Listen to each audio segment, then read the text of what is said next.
My brother-in-law called me a glorified bedside assistant in front of 30 people, and my husband's response was to squeeze my hand under the table and murmur, "Don't make this a thing tonight, okay?" I didn't make it a thing. But when Prentice started telling everyone about his new position, the prestigious appointment, he'd apparently landed at one of the most talked about new medical centers in the Northeast, I reached for my phone. And the look on his face when he finally understood what I was showing him was something I will carry with me for the rest of my life. Let me back up. My name is Ramona. I'm 32 years old, married to Dario for 4 years, and for the entirety of that marriage, I have been an afterthought in the Ashford family. Not overtly, not cruelly, at least not always, just quietly, consistently, the way you treat furniture that came with the apartment. Functional, unremarkable, not worth discussing. My in-laws, Cordelia and Rodney Ashford, had built their lives around medicine. Rodney had spent 30 years as a hospital administrator, the kind of man who could cite Joint Commission standards from memory, and considered that impressive dinner conversation. Cordelia had been a surgical nurse before she married him, though she spoke about her nursing career the way people talk about a quaint hometown they'd grown up in and moved away from, fondly, but from a distance like it belonged to someone younger and less refined. Their oldest son, Prentice, was a cardiac surgeon at Hartford General. He was 41, tall, and had the specific energy of someone who had been told he was exceptional since birth, and had never received a compelling reason to doubt it. He wore his pedigree like a second skin's.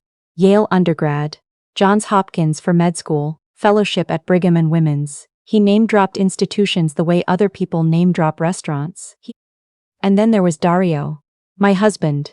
Second son, warm, funny, genuinely kind, a high school biology teacher who loved his students and graded papers at the kitchen table, with a red pen and a true crime podcast playing in the background. He was not Prentice. In the Ashford family, that was a fact that hung in the air at every gathering, like smoke that never quite cleared. I had been a nurse practitioner when Dario and I met. By the time we got married, I was already 18 months into building something else entirely, though I hadn't told anyone yet. The first time I tried to share it, I made the mistake of mentioning it at a Sunday dinner. A passing comment about the business plan I was developing, a model for urgent care clinics that could serve underinsured communities without sacrificing quality. My brother-in-law had looked at me over his wine glass with something between amusement and pity. "Like a nursepreneur situation?" he'd said. "That's actually kind of adorable." My husband had laughed. Not meanly. He'd just laugh the way you laugh when someone makes a joke, and you're not sure if you're supposed to. And I'd smiled and changed the subject, and filed the moment away in a folder I kept in the back of my mind labeled things to remember. After that, I stopped mentioning it. What I didn't stop doing was building it. By last fall, Vesta Health Group, the holding company I'd incorporated under my maiden name, operated 4 urgent care clinics across Connecticut and Western Massachusetts. We had 63 employees. We'd turned profitable in year 2, which my business attorney had told me was almost unheard of in outpatient healthcare. I was also 14 months from completing my MD through a combined program at the University of New England, attending classes on weekends and online while running everything else. I hadn't told my in-laws any of it.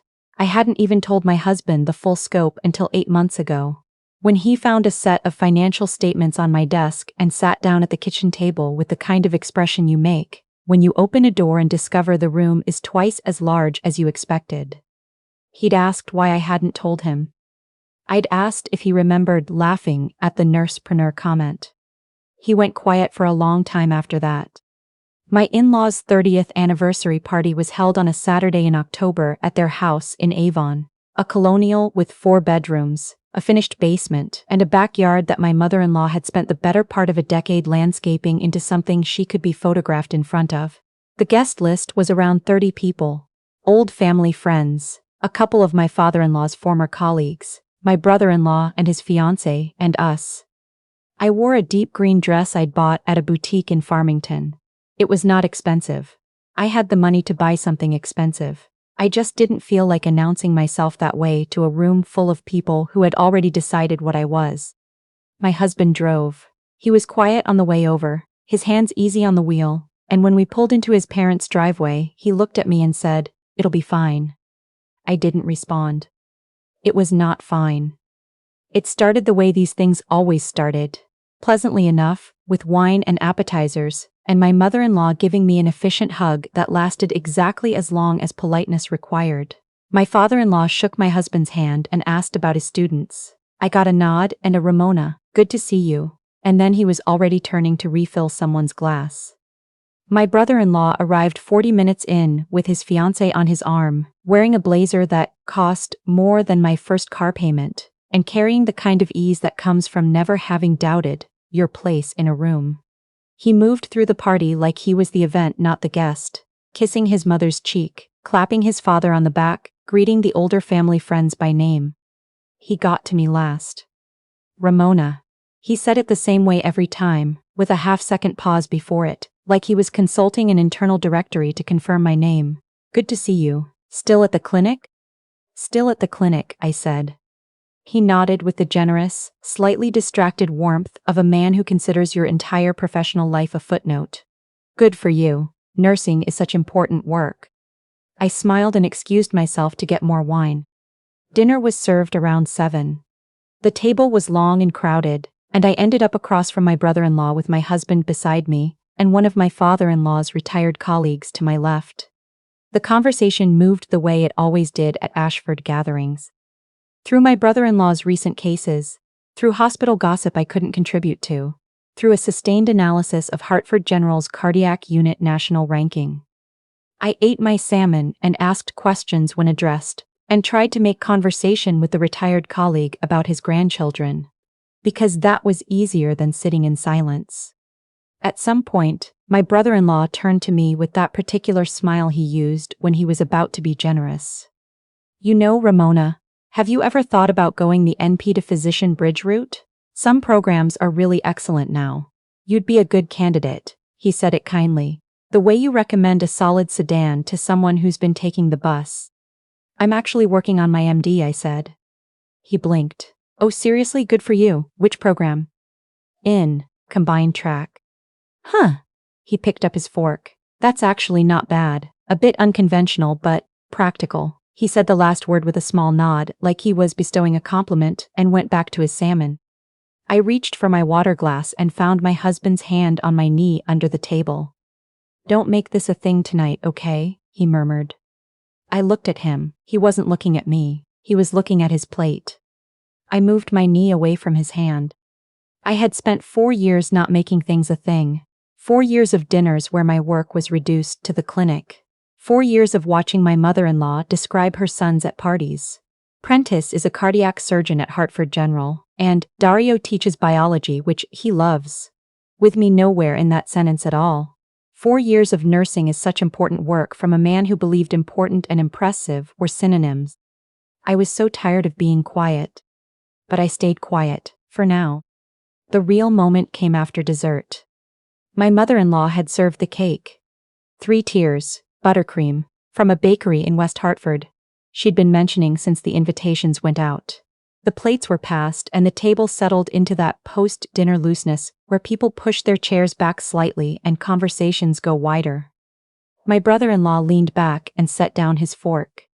So I've been sitting on some news, he said, in the tone of a man who has been sitting on nothing, who has been waiting to deploy this information since he walked through the door. I didn't want to make tonight about me. My mother-in-law's face lit up immediately. What is it? I've been selected as Chief of Cardiology at Meridian Health Partners. He let the name land. It's the new specialty center opening in Simsbury next spring. Private investment, non-profit structure, best-in-class model. They've been recruiting nationally and they came to me. He said it the way people describe being chosen by something larger than themselves. Not boastful, exactly, just certain. The table responded. My father-in-law raised his glass. My mother-in-law reached across and pressed his arm. The older family friends murmured impressively. My husband said, "That's incredible, man," and looked genuinely happy for his brother. I stopped moving. Because I knew Meridian Health Partners. I knew it the way you know something you helped build. 18 months ago, I had been approached by the development group behind Meridian through my attorney. They were looking for healthcare operators with ambulatory care experience to sit on the founding board and advise on the outpatient services model. Vesta Health Group was already known in the regional market by then. We'd won a state quality award, and someone on their team had done their homework. I'd invested, not a small amount. I held a board seat. I had been in the room for every major decision about Meridian Health Partners for the past 14 months. I knew which architect they'd hired. I knew who the CMO candidates were. I knew the projected opening date down to the week. And I knew, with absolute unambiguous certainty, that the chief of cardiology position had not been filled. The search was still open. I had seen the candidate list 2 weeks ago in a board update email. My brother-in-law's name was not on it. He wasn't being considered. He hadn't been contacted. He was lying. I sat with that knowledge for exactly the length of time it took my mother-in-law to say, "I always knew you'd end up somewhere that matched your talent," and for my brother-in-law to smile in that specific way of his. Satisfied, settled, already composing the version of this story he'd be telling at parties for the next year. Then I picked up my phone. "Prentice," I said. The table went quiet. I had a way of speaking at Ashford gatherings that was so rare it apparently carried novelty value. Even the older couple at the end of the table looked up. My brother-in-law turned to me with the expression of a man who expects to be congratulated. "Yeah?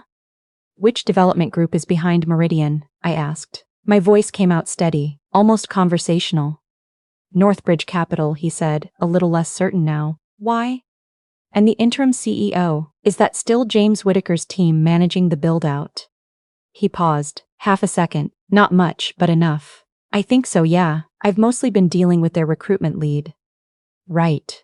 I nodded and turned my phone screen toward the center of the table, angling it so the people nearest to me could see clearly.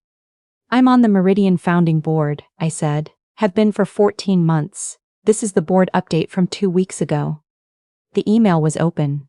Official Meridian Health Partners letterhead. The board member list at the top with my name, Ramonta Solis Ashford, representing Vesta Health Group, third from the top. "And this," I continued, scrolling, "is the current candidate status report for Chief of Cardiology. It went out to the full board last Friday." I let the table see it, a formatted list, names, interview status, notes, 11 candidates all in various stages of consideration.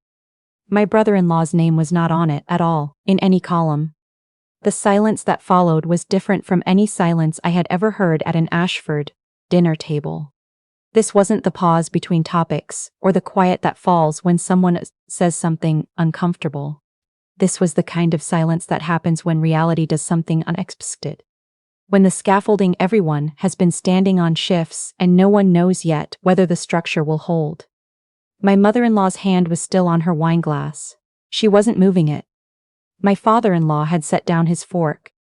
My husband was looking at me the way someone looks at a face they've been seeing for years and are only now actually seeing. My brother-in-law's jaw tightened. "There's obviously been some miscommunication," he said, and his voice had a new quality to it. Thinner, like cloth being stretched. "I've been in contact with their team. My understanding was that the offer was being formalized." "Who on their recruitment team contacted you?" I asked, still calm. He said a name. A woman named Deborah, he thought, or maybe Dana. I knew every person on the Meridian recruitment team. There was no Deborah. There was no Dana. "I'd want to verify that," I said simply.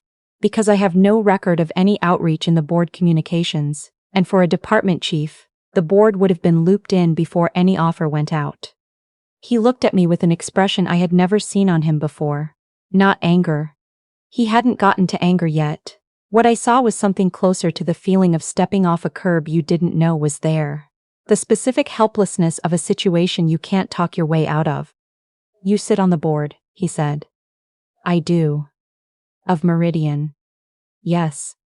He was quiet. "Since when do you, how are you?" He stopped himself. "I wasn't aware you had an investment background." "You weren't aware of a lot of things about me," I said. It wasn't sharp, it was just true, and we both understood that. "To be fair, you never asked." Those last 4 words landed in a way I hadn't entirely expected. Not as an accusation, as a statement of fact. Simple and complete, like a door finally swinging open on a room everyone had been walking past for years. My mother-in-law set down her glass. "Ramona." Her voice was different. The social smoothness was gone, and what was underneath it was something I'd never heard from her before. Something's uncertain. What is Vesta Health Group? I told them. Not defensively. Not triumphantly. Just clearly. The founding timeline, the clinic count, the employee numbers, the revenue figures, the MD program, the Meridian board seat. I laid it out the way I would explain it in a board meeting, which I suppose is what this had become. The table listened. My brother-in-law didn't look at anyone while I talked. My father-in-law asked once, "How long?" And when I said 4 years, he repeated it back quietly to himself like a number he needed to process. My mother-in-law asked why I hadn't told them. I thought about all the ways I could answer that. I thought about nursing is such important work, and like a nursepreneur situation, and the specific way she'd described me to her friends. Dario's wife, she works in healthcare, with the barest pause where more information might have lived. The one time I tried to mention it, I said, it got called adorable. I stopped trying after that. She didn't answer, but something moved across her face, quick, involuntary, and she looked away. My brother-in-law left shortly after that. Not dramatically. He thanked his parents for the dinner, said something about an early morning. He didn't look at me when he said goodbye. The party ended earlier than planned. My husband drove home in silence. The same roads we'd taken 2 hours ago, in the other direction, and everything looked different in the dark. I didn't know the full scope, he said finally. I knew about the clinics. I didn't know about Meridian. I know. Why didn't you tell me? I turned to look at him. I told you about the business plan and you laughed. He flinched. That was years ago. I wasn't laughing at you, I was just... I know what you were doing, I said, not as an accusation, as a fact, and we both understood it. You were managing the room, the way you always do with your family, the way you managed it tonight when you told me not to make it a thing. He was quiet for a long time. I've been asking you to be small, he said eventually. For 4 years, because it was easier than dealing with them. And instead of doing something about it, I just asked you to make yourself easier to ignore. The accuracy of it hit me somewhere behind the sternum. Yeah, I said, that's pretty much it. We sat with that for the rest of the drive. The aftermath moved in ways I hadn't anticipated. My brother-in-law had been telling the Meridian story for weeks.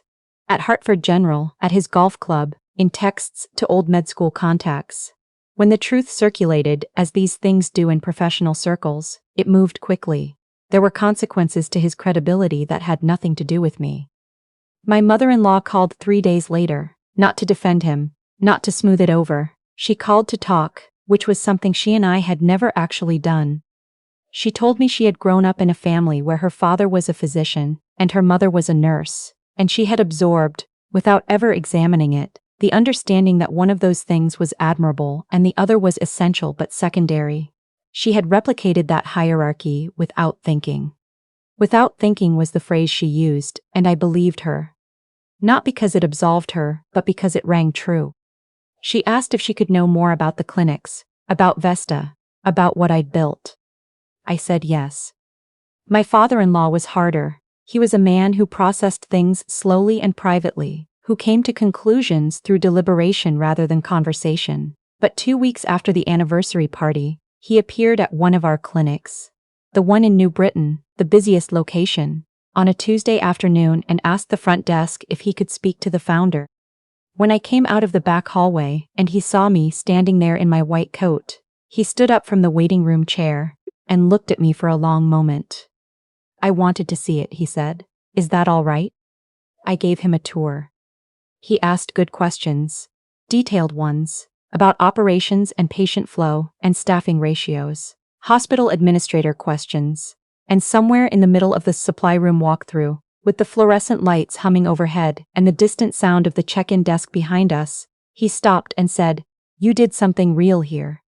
It was not a large statement, but it was a true one, and it came from a man who had spent 4 years looking at me the way you look at an empty wall. Something about its plainness made it land harder than any eloquent apology could have. "Thank you," I said. "I should have seen it sooner." He said it directly, without qualification. Then he nodded, as though he'd completed a task, and asked if the waiting room chairs were comfortable enough for elderly patients. We talked about waiting room chairs for 10 minutes. It was the best conversation we'd ever had. My husband and I started seeing a couples therapist in November. Her name was Dr. Cavendish, a compact woman with reading glasses and a direct manner that I respected immediately. And the first thing she asked us each to describe was what we thought the other person needed most. What my husband said about me was accurate and a little painful, and showed that he'd been paying more attention than I'd given him credit for. What I said about him was true in the same way. We were not broken. But we had developed habits that were quietly corrosive. His habit of managing my presence to fit his family's comfort. My habit of withholding myself to avoid the sting of being minimized. We were undoing them. Slowly, the way you'd ease a knot that's been pulled tight for too long. Carefully, with attention, without yanking. The Meridian Center opened in April. I was at the ribbon cutting, as a board member, standing with the other investors and administrators in front of a glass-fronted building in Simsbury on a bright spring morning. There were speeches. There were photographs. My husband came with me, stood beside me while the local paper's photographer took a shot of the board group, and afterwards he put his hand on the small of my back and said, "You built something important." He'd said variations of it before, since October. But this time we were standing in front of the evidence of it, and I finally let myself receive the words instead of deflecting them. My mother-in-law and I have dinner now. Just the two of us, once a month, at a Vietnamese place near the New Britain clinic that she chose because she drove by it once and liked the look of it.